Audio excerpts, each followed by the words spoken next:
యాదవని తీసుకొచ్చి మధ్యప్రదేశ్కి ఎందుకు పెట్టింది? అవును. ఛత్తీస్గఢ్లో గిరిజనుడిని అది తెగలకు సంబంధించిన ఆయన ఎందుకు పెట్టింది? రాజస్థాన్లో మళ్ళీ ఓసీని పెట్టింది. అంటే బ్యాలెన్స్.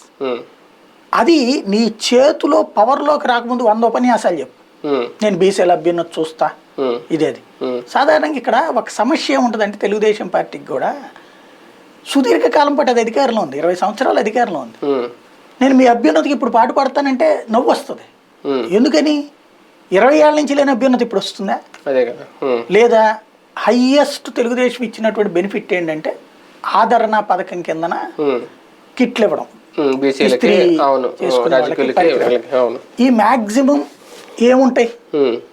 5,000 10,000 రూపాయల ఎక్విప్మెంట్ ఉంటుంది, అంతే కదా. అదే ఇప్పుడు బీసీలకు కూడా ఏడాదికి 10,000 రూపాయల డబ్బులు వస్తున్నాయి కదా, వాళ్ళకు కూడా రుణమాఫీ డబ్బులు వస్తున్నాయి కదా, డ్వాక్రా రుణమాఫీ, అమ్మ కూడా వస్తున్నాయి కదా, మరి వీళ్ళకు వస్తున్నాయి కదా, ఇప్పుడు ఇన్ని రకాల డబ్బులు వస్తున్నాయి కదా.